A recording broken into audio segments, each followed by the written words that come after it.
Hey, podcast friends, welcome to the Maxwell Leadership Podcast. This is the podcast that adds value to you as a leader so that you will multiply to those around you. My name is Mark Cole, and today we're going to let John share with you 10 characteristics of a growth environment. Now, I've heard John share this several times, and maybe you as a podcast family have heard John share these 10 things because it's kind of his benchmark of what a growth environment looks like. But I wanted to bring it to you today because, number one, we're wrapping up November. I hope you've had a great Thanksgiving if you're one of our U.S. listeners or viewers. But as you go through December, I'm going to challenge you to take these 10 components or these 10 characteristics of a growth environment, and I want you to find the place that you're going to answer these questions or address these characteristics in your growth plan in 2025. This episode will measure whether you have an environment that is helping you or hurting you. It's going to give you the ability to know whether you are challenging the people around you or whether you need to do a better job getting challenged. So after John's lesson, my co-host, Chris Goede, and I will give you practical ways that you can apply this lesson to your life, to your leadership, and to your growth. If you'd like to download the free bonus resource for this episode or even watch the episode on YouTube, please visit maxwellpodcast.com/environment. Also, stay till the end. I've got an exclusive offer that I want to have just for you as one of our podcast viewers or podcast listeners. Here we go. A growth environment, John Maxwell.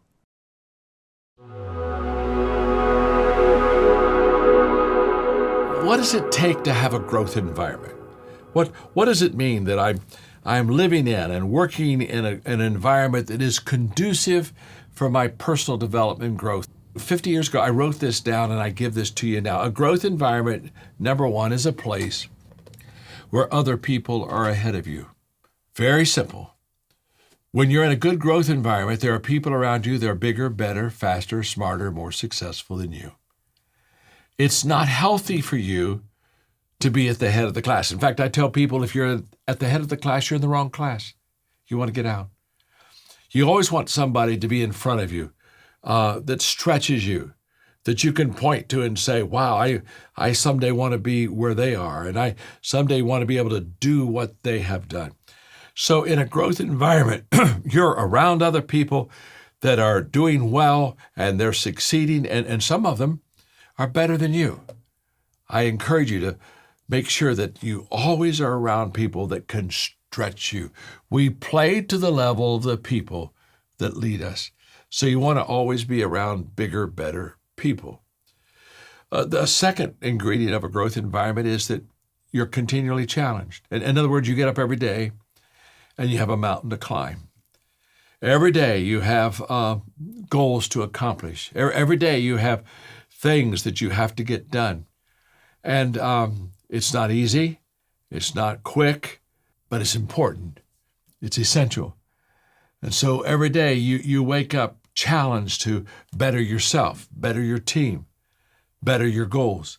You're continually challenged. There's something that brings out the beautiful, competitive spirit within you that says, today I want to climb that mountain. Another part of a growth environment is that your focus is always forward, that you realize that the future is right in front of you. And what do leaders do? Leaders see more than others see, and they see before others see. And so therefore, they're constantly looking forward, realizing that's where the opportunity is going to be. And by the way, that's where the problems are going to be, that you got to go solve so that you can get the opportunities that you want to have. Opportunities are almost always disguised with problems. And so, but your focus isn't yesterday. It isn't what you did yesterday. It's not even the position you made yesterday. So you don't live off the past. You don't live off of your position at all. You just say, tomorrow. You approach life like there is no finish line. I love that. I don't even think there is a finish line. I think you just keep stretching, you keep growing, and you stay in the game. A growth environment also is a place where the atmosphere is affirming, where you're around other people who believe in you and you're around other people who encourage you. Encouragement's like the oxygen for the soul. My father was an incredible leader and a great encourager. And one day I said, Dad, you encourage everybody. I said, how do you know everybody needs encouragement? He said, John, if they're breathing, they need encouragement. If they're living, it's the thing, it's the fuel for their soul, for their spirit. And so he understood very readily that encouragement just breathes oxygen into people. I think another ingredient or a growth environment is a place where you wake up excited. You don't wake up and say, well, I wonder what's going to happen today. But you wake up excited because of the possibilities, because of the people on your team, because of the opportunities, because of what you have to give to people that is life-changing, the value that you're going to add to people. I know some people, honestly, they wake up and they kind of look at their day and they're just boring. They're just bored. So you wake up excited because, man, I get to help people today. A growth environment is a place where failure is not your enemy, that you will fail a lot, but that's not your problem. You just understand that failure is another learning lesson. And so you don't let your failures sidetrack you. Don't let them distract you. You don't let them, stop you. You just basically say, well, I've learned a lesson today. So when you look at your failures, you don't talk about your losses. You talk about the lessons that you learn in those losses. A growth environment is a place where other people are growing. You're not the only one growing. You're not the only one developing. People around you, they're getting better. A growth environment is a place where people desire change, and they're willing to change. I read the other day a statement that was so interesting. I thought it's very sad, to be honest with you, but the statement basically said that people, even when they know the change that they need to make will make them better, most people still resist change. In other words, they say, well, I guess I'd rather be comfortable than better. And that's not what you want for your life. A growth environment is where you get out of your comfort zone, but you get into your potential zone. And you gotta get out of one to get in the other. And finally, a growth environment is a place where growth is modeled for you. You see it in your leaders. And it's not only modeled for you, but it's expected of you that people look at you and say, I expect you to get better. I had a wonderful mentor. I close with this. I was in my young 30s, and we were talking about personal growth one day. And he gave me the very best definition I've ever had of growth. And he looked at me and he said, John, growth is happiness. He said, you show me people that are growing, developing, and they're happy people. He said, it's the people that don't grow that get discontented. So if you just keep growing, if you keep stretching, you keep developing, you keep learning, he said, you just have a very happy, fulfilling life. He was right. So I gave you what a growth environment looks like, and so create that for your team. As a leader, make sure those things I just shared with you are a part of the environment of your team. They'll prosper because you do that. Hey, podcast listeners. Many of you listening right now would probably love the autonomy that comes with owning your own business or becoming a coach that helps other businesses succeed. Well, we have a phenomenal strategy where you are 100% in control of your own business, earning income on your own terms, and have access to the people, tools, and resources you need to build a thriving leadership development business. When you become a Maxwell Leadership Certified team member, you join a global community of entrepreneurs led by our expert team of mentors and faculty, including John C. Maxwell. You'll also get one of the top leadership certifications in the world next to your name, giving you the boost you need to get started. Visit us online at maxwellleadership.com/join the team to find out more. Hey, welcome back, everybody. I'm reminded, I love this quote by Jack Welch. The most important job you have as a leader is growing your people, giving them a chance to reach their dreams. The most credibility you have with that's Jack Welch. Let me attribute the right quote because it's incredible. The most important job you have as a leader is growing your people, giving them a chance to reach their dreams.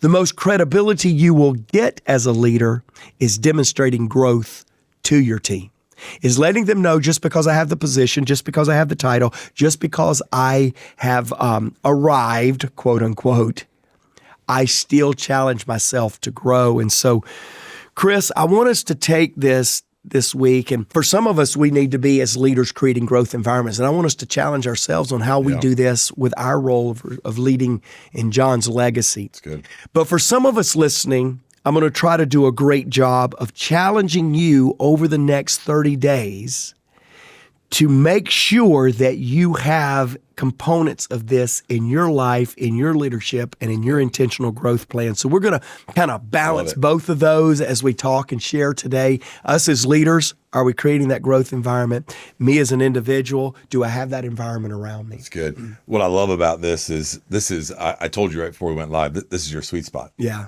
You have been immersed in this for so long, and now it's just part of your DNA. It's who you are. I love what you said, and I want to go back for just a minute for those that are listening.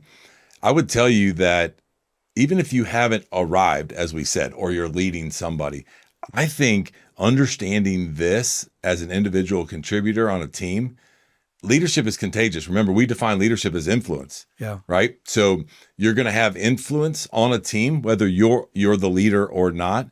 And man, if you are trying to drive a growth environment, even as an individual contributor or just part of a team, it's going to become contagious.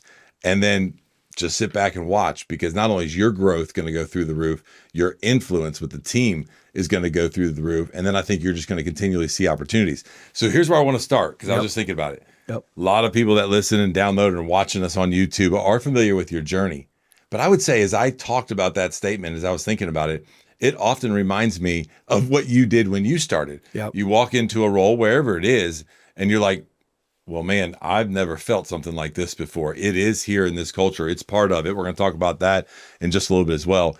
But you bought into it and began growing at a pace, even without a title, without a position, weren't even here very long, and became very influential, not only in your life, your personal life, but those that are around you. Talk about that that concept of you don't have to be leading to be growing in order to help change an environment of growth. Yeah, and thank you for bringing that up as a question first, because I didn't know you were going to. But here's what you said right coming out in your comments. You said this is a sweet spot for you. Thank you for that. If I accomplish anything as an individual, I hope it's personal growth, because expanding the capacity with which I have. I just did a talk this morning. I was doing a talk out of John's book, High Road Leadership, and it's chapter 6 talking about high road leaders lead with emotional capacity. And John said, here's the great thing about emotional capacity. You can grow it. Here's the thing about any capacity in our life, any limiter in our life, any limiter, you can expand it. That's right. You can get bigger. And so I'm glad it's a sweet spot, because it means my best is yet to come. That's good. I might be the CEO of this large legacy of a leadership brand, but you just told me if this is a sweet spot, I got a lot more ahead of me, a lot more in my tank, because I have greater capacity. Now, I very rarely do guest appearance on podcasts. We spend all of our time and energy on this. I can't even get a guest podcast on your podcast. I knew that was coming. You did know that was coming, right? Yeah. I couldn't. Chris has an incredible podcast, Maxwell Leadership's Executive Podcast. You need to check it out. It will help you as a corporate leader. Yep. I promise you.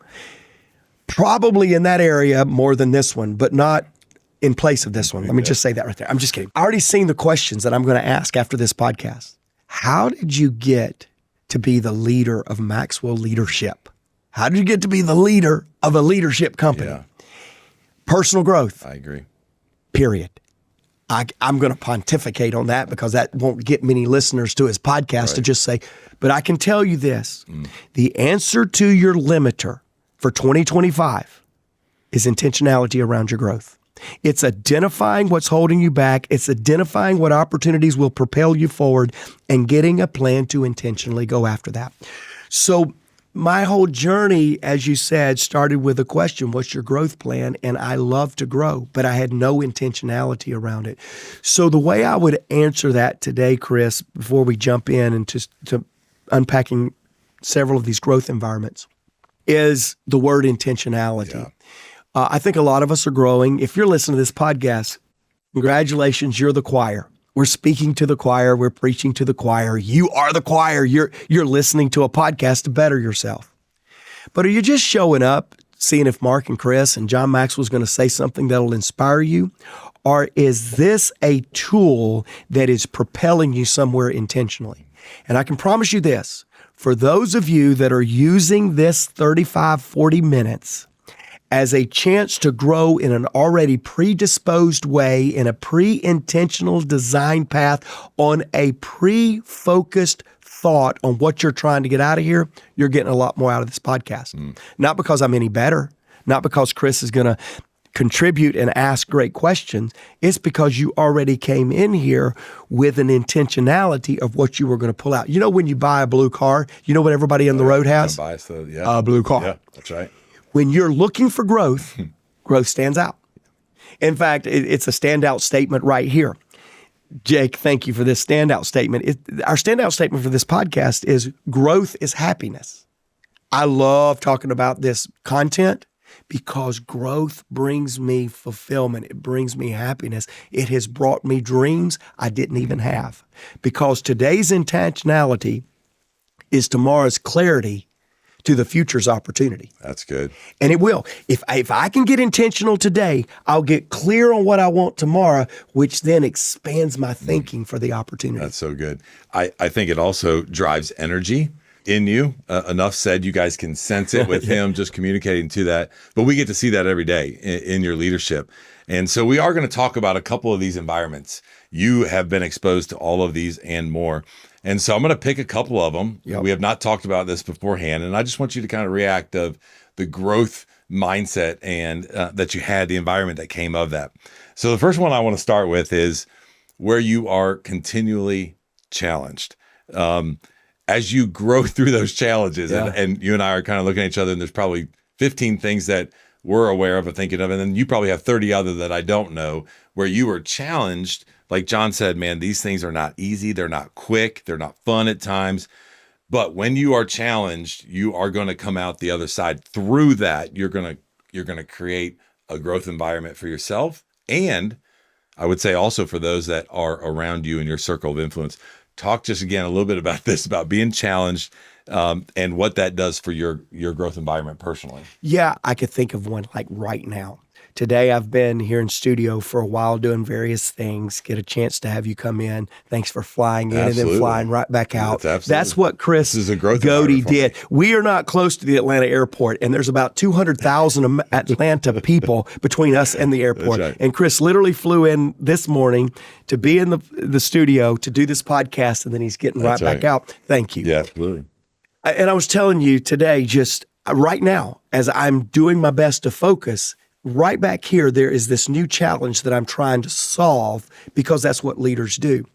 Probably the best way to illustrate this to our podcast family is for 10 years, I was the CEO of John Maxwell's company. For the last 5 years, getting ready to start our 6th year, if you can believe that, it's been the CEO of my own company, okay? Same company, John and I changed the corporate structures. And I can tell you this, just right now, while we're listening, I'm learning how inadequate I am at being the CEO of my own company with the dynamics of my company. Now, I might could be the CEO of your company. If any of you are looking, I might be looking for a job. I might fire myself right now. I'm just kidding. I'm not looking. But I might could be the CEO of your company. You probably could do a much better job being the CEO of my company. But with my dynamics, I am learning a level of inadequacy even right now in the middle of this podcast. So what does that mean? I can see that as a challenge. Yeah. I can see it as an opportunity. I can see it as a problem, or I can see it as a solution to get to the next level. I've always chosen to take problems as opportunities. And I've also always seen the responsibility to take growth as a welcome challenge rather than a dreaded challenge. So when I sign up for something, I automatically calculate, I wonder what's going to challenge me on this. That way, when the challenge comes, I'm not surprised. Yeah. I knew it was coming.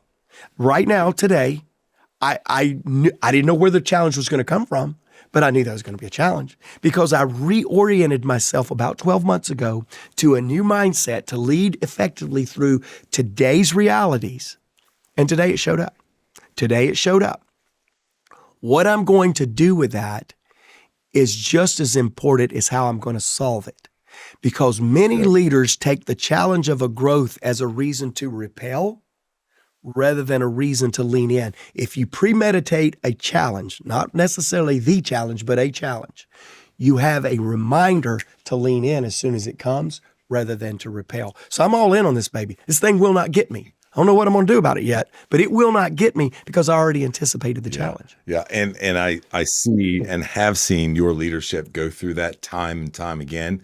And there's consistency. I want to pause just for a minute though, because when we're talking about this growth environment, I think one of the things that you do and you model this is that, and we've learned it from John, right? No experience, no challenge is worth its weight unless you reflect on what happened. The only way you're able to handle every challenge that comes to you is you reflected and learned from the previous challenge of leading. And so your intentionality behind taking what you learned through challenges and you reflect on it, you pull out leadership principles and lessons, and then you share it. You openly share it with the leadership team. And then you say, guys, gals, if it's relevant, share it with your team. Because I'm leading from the top, I'm trying to create a growth environment, and this is what I learned during reflection. So speak just a little bit of your process of reflecting on challenges, good or bad, and then the purpose behind laying that out on the table for leadership team in order to do something you're extremely passionate about, which is one thing, add value to people and create a growth environment for them to grow. So, oh man, Jake, just roll this. We're going to be about 4 hours today. Thank you for joining us today. Tell you what time my flight is? Remember, yeah, I that's do exactly have right. And 200,000 people. Okay. I love this angle, and I'm going to tell you why. There are a half a dozen reasons why I lead with authenticity. Remember, podcast family, I failed big time in the most major areas of my life not so long ago. It's been 2.5 decades, but that's not so long ago. Right. I never want to do that again.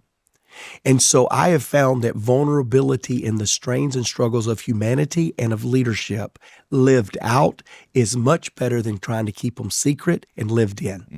I'd much rather live my authenticity lived out because it's much less toxic than if it's concealed and deep within. That's one.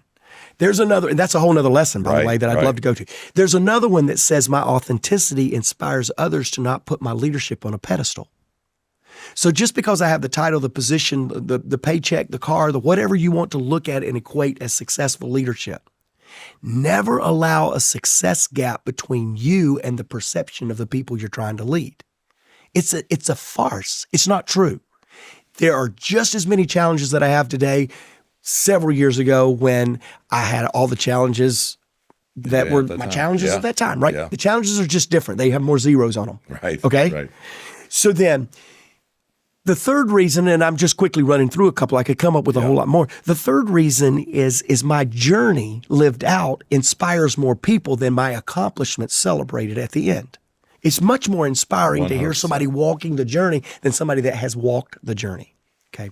But here's the real selfish reason. Okay. Here's the real selfish reason of doing this. Growth lived out keeps you accountable to your growth plan. And when I come in and say, hey, Chris, I'm going to run a marathon. And you go, really? How are you going to do that? I'm going to get on an 18-week training curriculum. Let me tell you the reason I ran my first marathon. I was 39. I was determined to run a marathon before I was 40. I've wanted to all of my life. I'm 39. Don't give me an award for running at 39. I had procrastinated for about 39 years. Right. Okay. I got all these people to say they'd run a marathon with me. We all trained. We all did this stuff together. I mean, you'll know some of the guys, Reggie, David, Jim Powell, all these guys, shout out to all you, my friends, that helped me run my first marathon.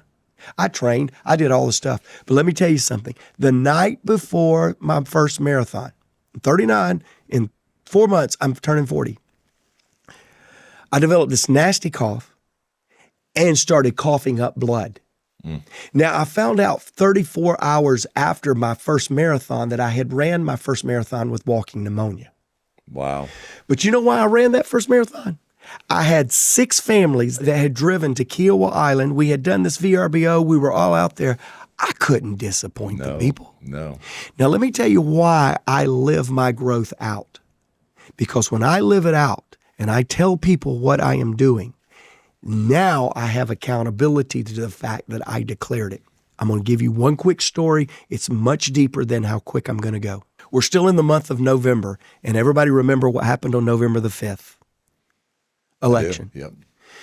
I came out right before the election this year, and we're still reeling from this. I mean, it's still, so if this is still raw, my podcast family, don't cut me off for just this one comment. But I'll tell you, for 3 or 4 months, Chris, I came off social media. I could not handle the visceral and ill will from one neighbor to another neighbor just because of what color they liked politically or what stand or policy they preferred politically. I could not handle it, and I came off of social media until about a week or two before the election, and I realized that my responsibility to be a high road leader, stewarding the high road leader message, needed to be heard more between conflicted neighbors now than ever before. Yeah. And I came out, and on the day of the election, I did a talk to over 100 of our coaches. And I did a talk on the emotional capacity of a high road leader. And I looked at them in this call and I said, guys, I'm your leader. But I'm going to tell you, I didn't have the emotional capacity to be salt and light between quarreling neighbors for the last 3 or 4 months. And I realized that wasn't a problem between a Republican and a Democrat being mad at one another. Right. That's a problem that I had to remove myself because I didn't have the emotional capacity. Everybody flipped out in the comments. When they came to me in a Q&A session after, they went, I've never heard it like that. My social distancing, do you remember that from COVID? Oh, yeah. My social distancing from a disease that I could not understand is not the right response to being salt and light in a difficult time. A leader does not retreat from the problem. They lean toward the problem. My lack of emotional capacity is why I retreated from social media, not the visceral disconnect in social media. Yeah. It was my inability to have a higher narrative that would not take sides, but would actually unify, because this is what John says about high road leadership. It brings people together in a world that divides. I didn't bring people together. I resorted from both people. And when I taught that lesson, the impact of that vulnerable moment was much greater than whether I'm a Republican or a Democrat, whether I voted one side or the other. It was the realization that muting myself, social distancing myself, putting a mask on my voice during a very critical time was a fallacy of my leadership, not a reflection of other people's leadership. This is really good. Let me just stay here for just a second. So that the time that you decided to socially distance from social media, you realized and you reflected it was an emotional capacity issue for you. What did you do then through those 3 months, talking about growth, creating an environment for yourself to be able to grow your emotional capacity to get to a point to back in early November when you decided to post that? So what did I do in the 3 to 4 months? Let me be really honest. For 3 or 4 months, I lost momentum in being a high road leader. Because you see, without revelation, then without intentionality on that revelation and a plan to fix the revelation, you won't grow. You lose ground. You don't ever get that ground back. I lost 3 months of bringing positive, powerful change to a very quarrelsome moment. Yeah. I lost it. I can't get it back. Now I can go forward with some great intentionality. So what did I do in that 3 or 4 months? I lost ground. I created a gap that I'll never be able to get back. That's what I did. Sorry, podcast listeners, I wish I could give you a more positive answer. Yeah. But without revelation and without intentionality to what has been revealed and without a plan, you lose ground. Yeah. So I lost ground. What did I do once I realized it? Man, I got back on. I apologized to all of my social media, and I'm acting like I got a bunch of people. I don't really have that many people, guys. There's about 4 people that like my comments. But by the way, if you're one of the 4, thank you very much. Yeah. But I went and said, okay, I'm now going to get on and I'm going to find positive messagings that unites people, and I'm going to identify those. I'm still going to stay away from the people that's wanting to make all these crazy comments about their neighbors, but I'm going to go show a different way. Yeah. That was a challenge, right? So wrapping up this point, that was a challenge that you faced, that you realized, and then you came out and you're like, hey, after reflecting, this is that. Which, by the way, just creates, we're talking about a growth environment today, creates an incredible growth environment for those that are running in your circles with you. You also mentioned, this takes me right to the next point, about, hey, I'm not looking back. All right, I'm going to look forward. A lot of people talk about don't use the rearview mirror. We're looking through the windshield. We're going forward. And John said opportunities, no doubt about it, are always going to be disguised with problems. And we often have heard it said before that some people believe leadership is solving problems, and that is part of it. But what I love about what you just said, and you've learned a lot of this from John and his mindset, but now it's just oozing out of you as a leader as well. You are very much forward facing. Hey, we're gonna identify what the problem was. Maybe something went wrong. We're gonna learn from it. But then, man, it's like we're going. I've seen him do that with you on projects, on people, on processes over the years, and now you're doing that as part of it. Why is it so important for you as a leader to have an environment of growth where the people are looking forward, learning from the past, but looking forward in regards to their team, their organization, their family, their church, whatever it might be going forward? Well, first, let me celebrate the 90% of leaders that's listening, including you talking with me, that don't have the privilege of looking forward because you're too busy trying to execute people that are looking forward. And the reason I want to celebrate that is because of what Ed Bastian, CEO of Delta, said right after he became CEO. He said, the biggest difference between CEO of Delta and president of Delta is now I have to stay forward-facing all the time, and I cannot look at the present or the past. Yeah. Yeah. Because if the CEO, if the visionary of an organization is not looking forward, the company has had its best days. Yeah. It's living its best days.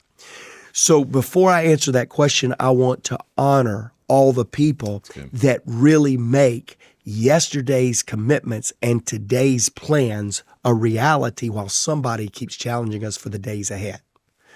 Having done that, because now I am doing that, and thank you for noticing the growth. Just yesterday, I'm in a meeting with you. You're out of town. I've got several other people on, and I'm casting a vision for the future of what the future could be, recognizing that there are people that's got to get us from the present to the future. Right. Because a lot of times what happens, and I'm learning this, as John is mentoring me about forward thinking, John has been forward thinking for so long, and I have been current thinking for so long that I'm realizing you can get so forward thinking that you lose relevancy and therefore credibility with the now thinkers. The first thing that I would challenge you as a forward thinking leader is don't lose relevancy with the people that's making it happen today on the ground. Because your ability to mobilize a team to get there is your ability to relate to the team here. And so keeping relevancy is extremely important to me. And I'm not so far removed from having to deal with the here that I forget that I don't need to keep relevancy. Yeah. However, keeping relevancy does not mean keeping encumbrance or keeping a burden. The first thing I'm having to do, Chris, and this is so much fun, I can't wait for you to experience this, and you do in certain things, your podcast and other things, but it is so fun to truly come in and go out of a meeting and not feel the weight of can that work, should that work, or anything. It is, does that make sense? Does that align with the vision? Yeah. And do you trust the team to figure it out? And I had 2 meetings like that yesterday. That was incredibly liberating to me to deliver a vision and then step out of the room and go, man, I got it delivered. Now what's the next thing I need to think about? That's a really fulfilling thing that is new for me. The third thing that is new is thinking about the future when you don't know how to write it down. It's that think time. I'm a doer. I'm a get it done. I'm a planner, right? And you're even more so than I am. Let's go get it. Yeah. Not having the ability to execute on a list is one thing. Not even being sure what to put on the list is another thing. Not even knowing that there should be a list is an altogether different thing. Yeah. And I'm enjoying that part. I'm learning so much from it. Yeah, I love that. And again, this environment that you create, when we see leaders like that, whether it's on our team and in the organization, it's contagious. I'm telling you, then your other people begin thinking like that, making sure the list get taken care of, but they begin to do that. And that's the power of this is of influence. And when you make a decision individually and personally to start growing, you're going to create an environment around that. Now, I'm going to wrap up. I'm going to throw it to you to wrap up, but I want you to talk about this last point that John talks about. He makes a statement that says that growth is modeled for you and expected of you. And I love the expected of you.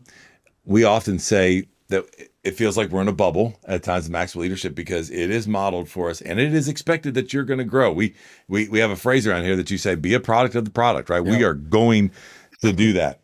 And when it's modeled for you, and so I'm saying this to encourage those that are listening that maybe aren't doing this right now. When you model it, it is going to show up in others. Yep. When you then begin to expect it, by the way, model it first, then expect it, man, it is going to take your team, your personal journey to a different level.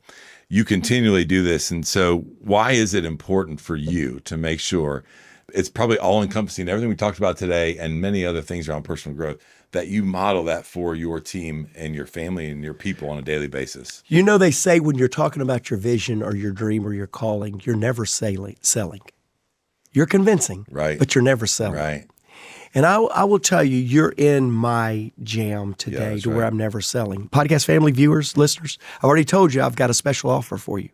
But I don't have just one today. I have 3. Here's why. Is because, Chris, for me, I would give every dollar that I have. In fact, this year I'm paying more for personal coaching than I've ever paid in my life because the expertise that I needed and the challenges that I had required a lot more than what I'd ever done and ever paid before. I believe in this so much that I would give everything to it. Therefore, when you challenge others, it doesn't even feel like selling to me. Right. It feels like that's it. And that's another thing from a vision standpoint that I'm learning, back to that question, is I'm learning that when you get into your true element of your vision, you never feel like a salesperson. You feel like an ambassador. Yeah. You've got to get people to understand. And I'm going to tell you the reason that you feel that passion, the reason I have not left the edge of my chair this entire podcast is because, number one, we're in a time of the year to where it gets natural to get intentional on the next year's growth. That's right. Number 2 is because I know what growth has done for you and me and our entire team. Number 3, I care so much for you, podcast family. And if you're watching YouTube, I'm looking you dead in your eyes. I care so much for you and want so much for you that I want you to bet on yourself. Chris, we're right after Thanksgiving. We're getting ready. Middle of December, I'm doing a deal with you about a growth day we're having next year, right? Are, yeah. And I'm going to talk deeper about an intentionality on growth plan. Do we have enough information to even share what they can do as a call to action? We don't yet, but it will be on the podcast. And here's why you're hearing about this podcast, family, is because Mark Cole was asking me right before we went live, what is this about? I said, Mark, it's about personal growth. He said, I'm in. I'm doing a free event 1 hour that will add tremendous value on how to get a growth mindset for 2025.